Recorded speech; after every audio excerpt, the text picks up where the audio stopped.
Let's be real. Your thoughts are either building your future or stealing it. If you feel stuck, no matter how hard you grind, it's not your work ethic. It's the silent stories running your life.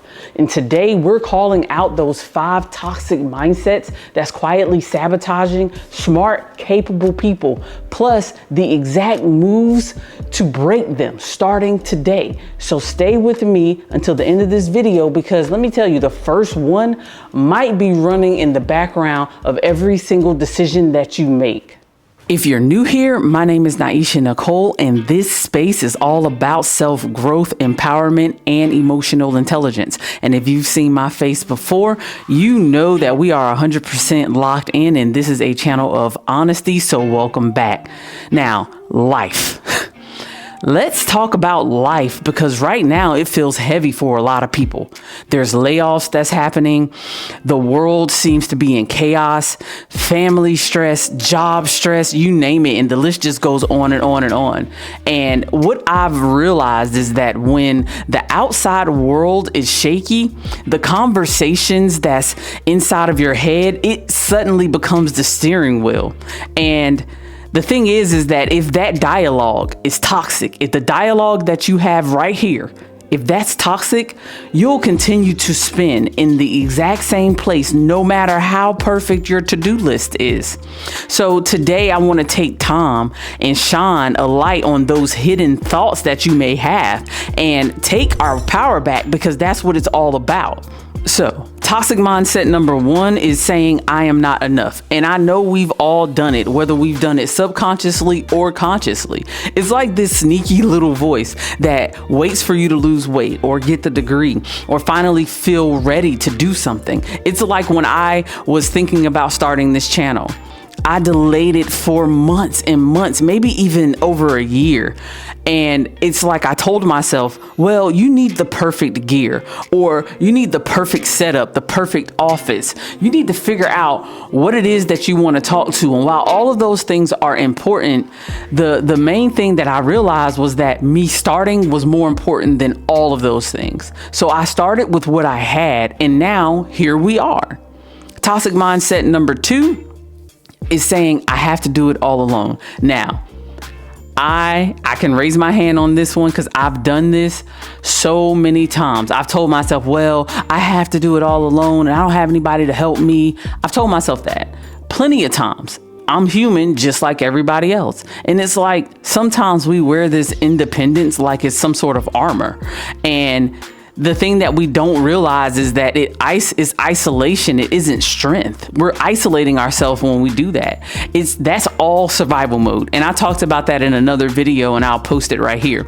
But when you have to wear your independence like it's some sort of like vest or armor, it's like you're isolating yourself. That's not a sign of strength. Total survival mode. And the thing about it that I've realized is strength is letting people in. Strength is allowing people to assist you in things, because you don't know everything. You're never going to know everything. And that's why there's times where you should rely on other people, or you may learn something from somebody else, because you don't know everything, and that's okay. And I had to tell myself that. Number 3, failure means I'm a failure. Let me tell you guys, I have suffered from perfectionism. A lot of times I won't release something, or I won't do something because I want it to be perfect, or I feel like I'm a failure. And I had to totally get out of that mindset. And it's hard. Like, it's really hard for a person that is a perfectionist to get out of that mindset. If a project flops and then suddenly it's like my whole world flops. And the thing I had to tell myself is failure is just data, right? Failure is just your opportunity to learn something. It's not your entire identity. And just because something doesn't go the way that you want it to go doesn't mean that you've failed at it. It just means that you've gotten another opportunity to actually learn. And that's how I had to rewire my brain. Before is saying I don't deserve success. Nothing boils me more than to see a young person feel like they don't belong, in the success that they've gotten thus far. It tears me up, because to me, that starts early. That's an early message that comes from family, from your culture, from different relationships, and all those things together. It can teach us how to shrink ourselves. And the thing about it is being celebrated and praised for only helping others, I guarantee you, will make you doubt the spotlight when you do get it. It will. Especially if you don't have, or you're not in the right environment. It's going to make you doubt yourself, and it's going to make you doubt the spotlight. And number 5, telling yourself change is too hard.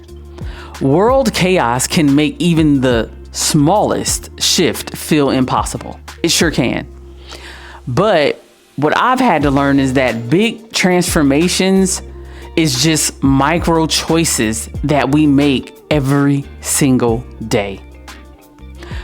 When anyone decides to make a big life change, sometimes your mind can get the best of you and stop you from making that life change, stop you from making that decision.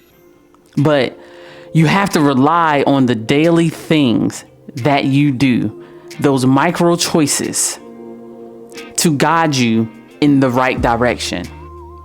Because change for anyone can be difficult, but just because something is difficult doesn't mean that it's impossible. Here's how we're going to rewrite this script, because the thing about it is that if you constantly stay in that negative state, you gotta have something in order to get you out of it. So grab a piece of paper, grab a pencil, because I'm gonna go through each thing that you can do to get yourself out of it.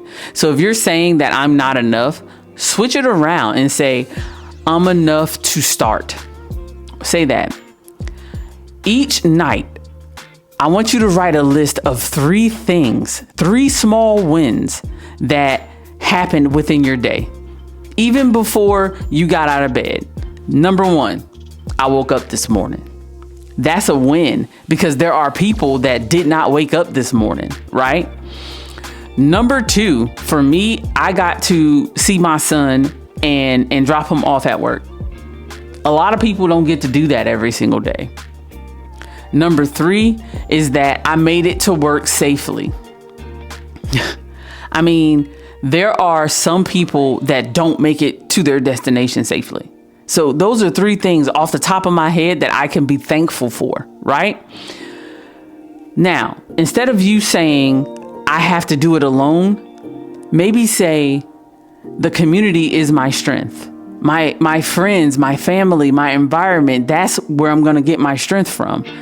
Maybe you can ask one trusted person for a small favor this week so you don't feel overwhelmed, and notice how it feels to receive help. Notice that there are actually people that's rooting for you in this world, and not everyone is against you. You can also take number 3, which is failure means I'm a failure. Flip that. Failure is feedback. And I said that a little bit earlier about failure being data. Failure is simply just feedback. After any setback that you may have in this world, I want you to write one sentence of the lesson that you learned. And I tell everyone that I come across, I don't believe in mistakes. No, I don't. I don't believe in you doing something wrong. I believe in learning lessons. I believe in everything that we do in a day-to-day basis, whether it's a favorable outcome or not so favorable outcome. It's all learning lessons, right? I can say something on this video that I don't necessarily mean to say, and maybe somebody in the chat might correct me. Do I get upset? No. It's a learning experience. It's like, oh, okay, well, maybe next time I'll fact check something, or maybe next time I'll do this or that, or whatever the case may be. But the point I'm trying to make is that anytime that you do something wrong, instead of you looking like or feeling like you're some sort of failure, instead just absorb what happened, review what happened, see and look at what you could have done differently, And now you've learned a lesson. And for the fourth one, I don't deserve success. Maybe say I'm worthy because I exist. I'm worthy because I'm here. I exist. And the thing about it is that I believe in mirror mantra. I really do. And I believe in doing mirror work. Talking to yourself in the mirror, saying that you deserve joy, saying that you deserve success and that you deserve happiness. I truly believe in that. And yes, it is awkward. It's very awkward, especially in the beginning, but I encourage everybody to stick with that.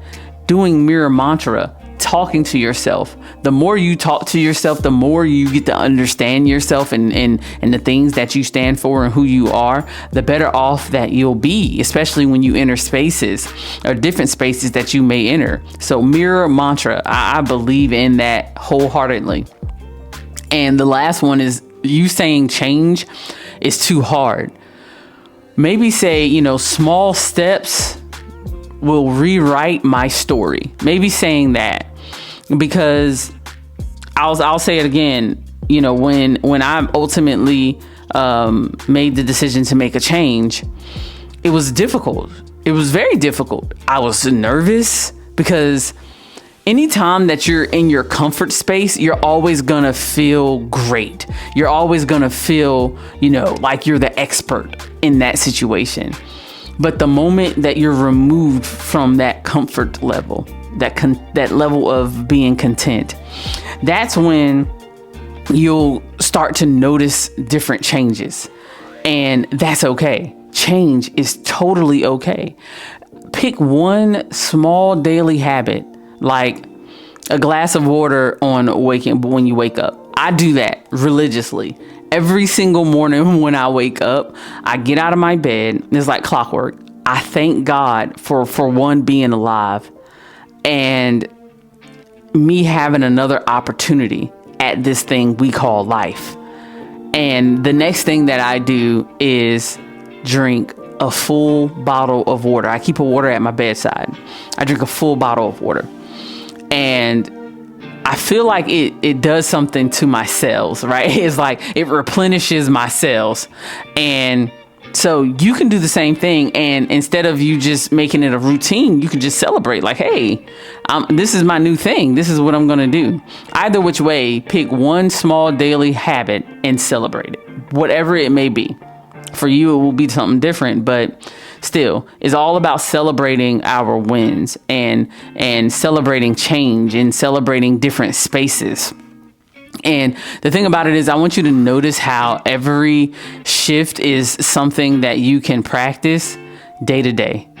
Like not someday, but like today. All these things you can start doing at this moment right now. You can start doing it. And so I want to ask you, which mindset hits you the hardest? Because I know for me, the change is too hard. That was like my mindset for so many years of me feeling like something that's changing is just too difficult to deal with. But I want to know yours. So tell me in the comments. And honestly, I always feel like when you guys share stories with me in the comments, for one, it helps me learn something, but I'm sure it helps all of my subscribers learn something too, because I just feel like everybody's at a different point in their life and you never know what someone else is going to. So I think it's important for all of us to be able to have a space where we can, share our stories. Mindset work isn't a one-time flip. It's not. Some mornings you're going to feel like crap and you're going to feel like you're not enough. And that's okay. That soundtrack might play all day in your brain and that's totally normal. But each time that you catch that playing and you choose differently, you are literally rewiring your brain. You're building new neural pathways and new possibilities. That's what you're doing. Because I'm a true believer that you're not powerless. You're not. You are practicing on a day-to-day basis freedom. You're practicing freedom. So if this helped you see yourself differently, I want you to hit that like button. I want you to subscribe to the channel. I want you to share this to anyone that you know of that may need to hear this video, because I know that there are people that's out there that needs to hear this. And look, if you're ready to protect your peace, this is a space for you. So again, subscribe to the channel, and YouTube is going to recommend a video right here. I suggest you watch it. It might be how chaos is really power in disguise. So you might want to check that video out. Just saying, YouTube's going to recommend it, so I'll just go with whatever YouTube say. I appreciate each and every last one of my subscribers, and if you stayed this long and you're not subscribed to the channel, you know that you want to subscribe. But I still appreciate you anyway. Like, comment, share, subscribe, all those things. My name is Naisha Nicole, and I'll catch you in the next video. Peace.